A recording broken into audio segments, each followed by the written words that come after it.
Implementasi kebijakan pendidikan kelompok 7. A.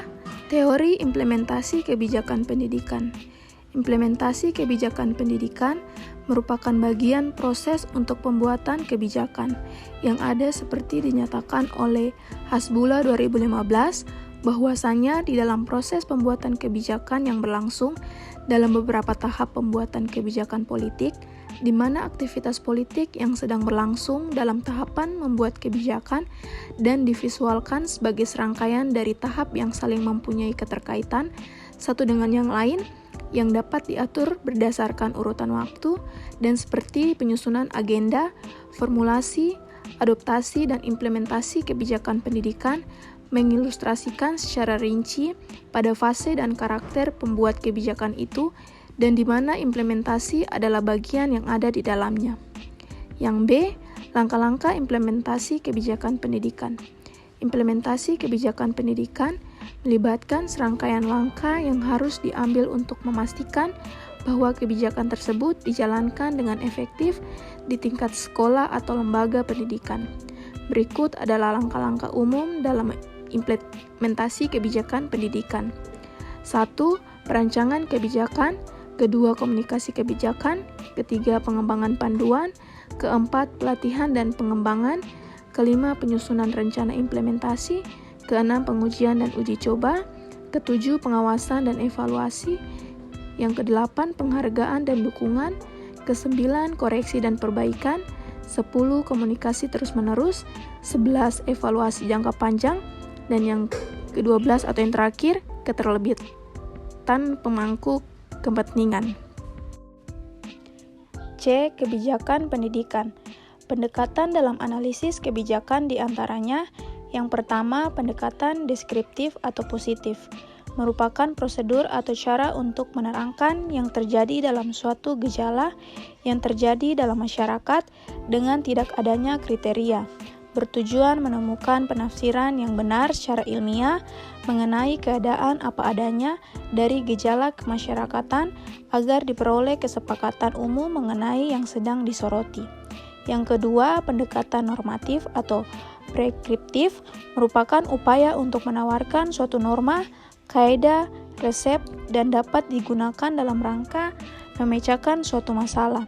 Yang ketiga, pendekatan evaluasi menerangkan apa adanya tentang hasil dari suatu keadaan atau upaya yang dilakukan oleh suatu kegiatan atau program dengan menerapkan kriteria atas terjadinya keadaan tersebut. Yang keempat, pendekatan kolaboratif melibatkan berbagai pemangku kepentingan seperti guru, orang tua, siswa, dan komunitas dalam proses perencanaan dan implementasi kebijakan. Yang kelima, pendekatan berbasis bukti, menggunakan bukti dan data untuk merancang, mengukur, dan mengevaluasi kebijakan pendidikan. Ini membantu memastikan bahwa kebijakan didasarkan pada informasi yang valid dan relevan. D. Faktor penentu implementasi pendidikan. Implementasi kebijakan pendidikan dipengaruhi oleh berbagai faktor yang dapat mempengaruhi keberhasilan atau kegagalan proses tersebut. Beberapa faktor penentu implementasi pendidikan yang penting termasuk yang pertama, dukungan kepemimpinan, kedua, ketersediaan sumber daya, ketiga, pelatihan dan pengembangan guru, keempat, partisipasi pihak-pihak terkait, kelima, keadilan dan kesetaraan. Yang E, kendala dan perspektif implementasi kebijakan pendidikan. Kendala dan perspektif keberhasilan implementasi kebijakan pendidikan dapat bervariasi tergantung pada berbagai faktor termasuk konteks geografis, politik, budaya, dan sosial. Berikut adalah beberapa kendala yang sering dihadapi dalam implementasi kebijakan pendidikan serta perspektif keberhasilan. Kendala implementasi kebijakan pendidikan. Yang pertama, kurangnya sumber daya. Salah satu kendala utama adalah kurangnya dana dan sumber daya, termasuk anggaran yang memadai, fasilitas dan peralatan. Ketidakcukupan sumber daya ini dapat mempengaruhi implementasi yang efektif. Yang kedua, kurangnya kualitas guru. Guru yang kurang berkualitas atau kurang terlatih dapat menghambat pelaksanaan kebijakan pendidikan yang efektif. Yang ketiga, Budaya dan norma sosial. Norma sosial dan budaya tertentu dalam masyarakat dapat menghambat perubahan atau penerimaan terhadap kebijakan baru. Yang keempat, ketidaksetaraan akses. Ketidaksetaraan dalam akses pendidikan, baik berdasarkan gender, ekonomi, atau lokasi geografis, dapat menjadi kendala yang signifikan dalam upaya implementasi kebijakan. Yang kelima, resistensi terhadap perubahan. Tantangan dalam mengubah praktek dan budaya di tingkat sekolah dapat menciptakan resistensi terhadap kebijakan baru.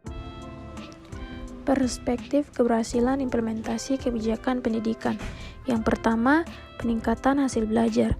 Keberhasilan implementasi dapat diukur oleh peningkatan hasil belajar siswa seperti peningkatan skor ujian dan tingkat kelulusan. Yang kedua, ketersediaan akses yang merata. Keberhasilan implementasi juga dapat dilihat dari sejauh mana kebijakan mendukung akses pendidikan yang merata bagi semua siswa, termasuk yang berasal dari kelompok rentan. Yang ketiga, peningkatan kualitas pengajaran. Keberhasilan dapat tercermin dalam peningkatan kualitas pengajaran yang dapat diukur melalui peningkatan kompetensi guru dan metode pengajaran yang inovatif. Yang keempat, penggunaan sumber daya yang efisien. Keberhasilan implementasi juga terkait dengan pengelolaan sumber daya yang efisien dan pengalokasian dana yang bijak. Yang kelima, dukungan masyarakat dan partisipasi. Keberhasilan dapat dilihat dalam tingkat dukungan masyarakat terhadap kebijakan dan partisipasi aktif orang tua, siswa, dan komunitas dalam pendidikan. Yang F, monitoring dan evaluasi kebijakan pendidikan. Monitoring dan evaluasi kebijakan pendidikan adalah proses penting yang digunakan untuk mengukur, mengawasi, dan mengevaluasi dampak serta efektivitas kebijakan pendidikan yang diterapkan. Ini membantu pemerintah dan pemangku kepentingan untuk memahami apakah kebijakan tersebut mencapai tujuan serta untuk mengidentifikasi perubahan dan peningkatan yang diperlukan. Model kebijakan pendidikan di Indonesia, kelompok 8. A. Pengertian kebijakan pendidikan. Rian Nugroho mengatakan bahwa kebijakan pendidikan adalah kebijakan publik bidang pendidikan. Kebijakan pendidikan berkenaan dengan kumpulan hukum atau aturan yang mengatur pelaksanaan sistem pendidikan yang tercangkup di dalamnya tujuan pendidikan dan bagaimana mencapai tujuan tersebut. B. Model kebijakan pendidikan. Ada beberapa macam model kebijakan pendidikan. Yang pertama, model pendidikan inklusif. Model ini bertujuan memberikan kesempatan yang sama kepada semua peserta didik tanpa memandang latar belakang, sosial, ekonomi, ataupun kemampuan. Kedua, model pendidikan karakter. Model ini fokus pada pengembangan karakter dan moral peserta didik. Yang ketiga, model pendidikan vokasi. Model ini menekankan pada pengembangan keterampilan praktis dan pengetahuan teknik yang relevan dengan dunia kerja. Yang keempat, model pendidikan STM. Model ini memberikan fokus pada keilmuan dan pemecahan masalah melalui disiplin ilmu sains, teknologi, rekayasa, dan matematika. Kelima, model pendidikan demokratis. Model ini mendorong peserta didik untuk aktif dalam belajar dan berpartisipasi dalam pengambilan keputusan di sekolah. Yang keenam, model pendidikan online. Model ini mengintegrasikan teknologi komunikasi dan informasi dalam proses pembelajaran. Yang ketujuh, model pendidikan berbasis kompetensi. Model ini menekankan pada pengembangan kompetensi dan keahlian peserta didik sesuai dengan tuntutan dunia kerja. Dan yang terakhir, pengaruh internasional. Pengaruh organisasi internasional seperti UNESCO juga memainkan peran dalam perkembangan kebijakan pendidikan di Indonesia. C. Salah satu model kebijakan pendidikan di Indonesia adalah yang pertama, kebijakan 9 tahun kurikulum 2013, yang kedua, sertifikasi guru, yang ketiga, PPG atau pendidikan profesi guru, keempat, MBKM atau program Merdeka Belajar Kampus Merdeka.